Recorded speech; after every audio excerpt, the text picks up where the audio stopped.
many of them in nursing homes and rural hospitals. Just remember, they depend on Medicaid disproportionately. I've been in nursing homes in downstate, upstate, rural. They're all worried they're going to close. 70, 80% of their revenue is Medicaid. Same with rural hospitals.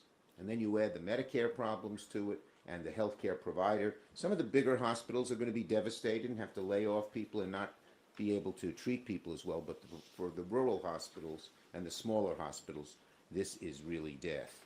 And the bottom line is, this is going to be devastating in America.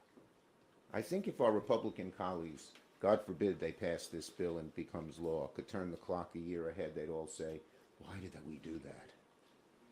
Why did we do that? Questions on this subject? Yes, ma'am. GOP lawmakers have defended some of their budget bills, Medicaid reforms, by highlighting preliminary CBO projections of roughly 1.4 million illegal immigrants losing their coverage under state-funded health programs. Is reducing federal Medicaid payments to states that provide coverage to undocumented immigrants a reform that you would support? The bottom line is, this overall bill is so awful. If they want to aim, if they got some specific issues, aim it. Don't just do a meat axe or a chainsaw across the board and cut everything. I don't know if their numbers are accurate. These are GOP numbers, but it doesn't matter. The bottom line is, this goes way beyond even what they're talking about and hurts everybody. Next question. Next question. Considering Elon Musk's robust opposition to this bill and the fact that he has not returned the call of the Speaker of the House, according to the Speaker, would you try to bring him into the fold to help kill this bill in the Senate? He's not my cup of tea, to put it mildly, but Republicans are already listening to him. They're already listening to him. You've heard some of the right-wing groups uplift Elon Musk against Donald Trump. Yes? But one of the things that it sounds like he wants is to bring back the EV tax credit that's been taken out of the reconciliation bill. Is that another thing that you agree with Elon Musk? Well, I spoke on the floor. I spoke on the floor about what they're doing overall in energy is just ridiculous. It's going to raise people's costs, thousands of dollars in terms of their power costs. Number two, over 840,000 jobs will be lost. And number three, it gives all the keys to China. So we have to revamp the entire energy package. And I've met several times with my Democratic, 7 or 8 of my Democratic colleagues. I think Senator Wyden was in those meetings. No. And we're reaching out to Republican colleagues, as are industries that are affected. 80% of these new clean energy industries are in Republican states. The whole thing needs revamping. Just like in healthcare. Yes? Are you urging members to vote against the Genius Act on any final votes? I voted no. There's a division in our caucus on that issue. The reason I voted no is because it did nothing to stop Donald Trump and his family from engaging in self-aggrandizing, self-enriching activities.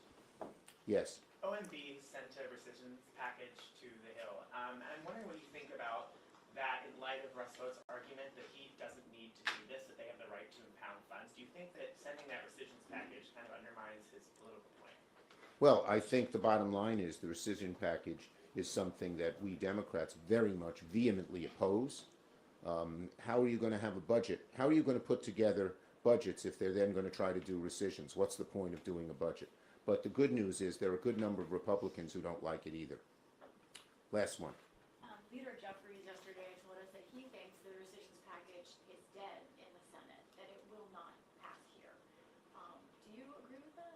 Look, we're going to fight the rescission. They haven't even sent it over to us yet, so we can't comment on what's going to. We'll see what happens in the House. Yeah. But I think there's broad Democratic opposition to the rescissions package. Okay. Thank you, everybody. Thank you. Thank you, guys.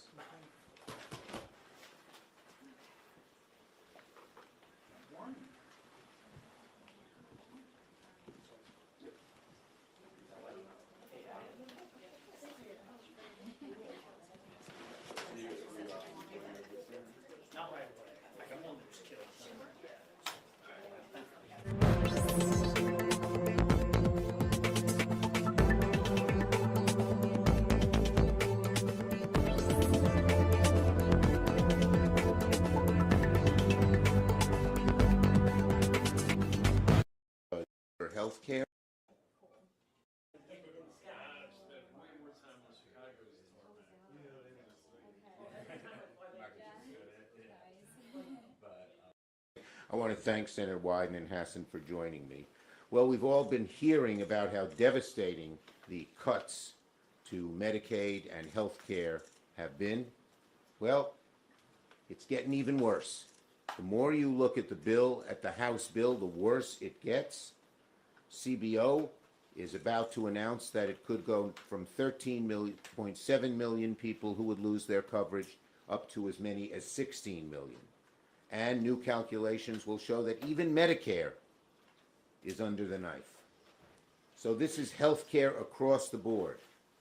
It is, of course, Medicaid, as important as that is. It is ACA. It is private insurance, which is going to skyrocket. It's everything that is terrible. So the news got even worse when you thought it couldn't get much worse. The bottom line is very simple. People with this bill, tens of millions who would otherwise qualify for health care benefits, would be mummified in new red tape, shortened enrollment periods, higher premiums, and weaker coverage. People will fall through the cracks and get phased out of coverage in the coming years. Death by 1,000 paper cuts. That's the intention of the Republican bill. And we all know one thing. Donald Trump is just lying about the bill. Lying about the bill. Well, here's the "we are all going to die" act. It says nearly 14 million, it's 16 million, getting closer to 16 million according to CBO's numbers, we've been told. 11 million people cut off from affordable food, tax cuts for billionaires. We're all going to die, Bill.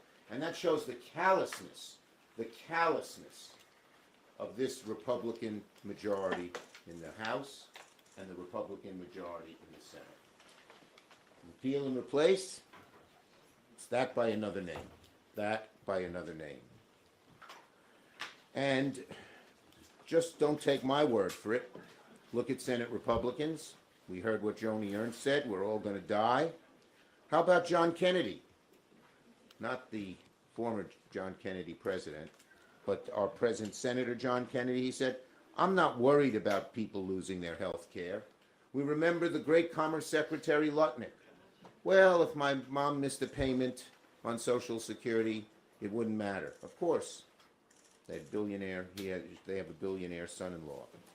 But when Joni Ernst said people will die, she summed up the callousness of the whole Republican majority in terms of people's health.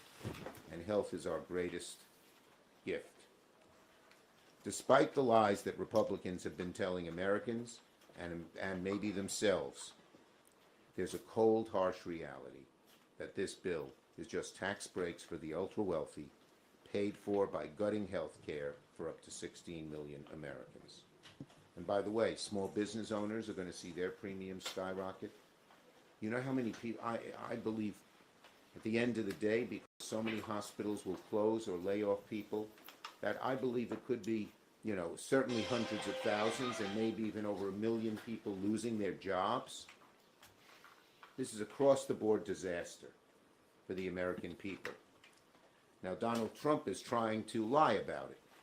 But let me tell our Republican Senate colleagues, what will be enacted is not Donald Trump's soothing words, but the actual reality of harsh cuts where people lose health care, where people's premiums go up, where hospitals close, nursing homes close, and people are laid off. So anyone who thinks they're voting for the nice words of Donald Trump will face a harsh reality when this is implemented.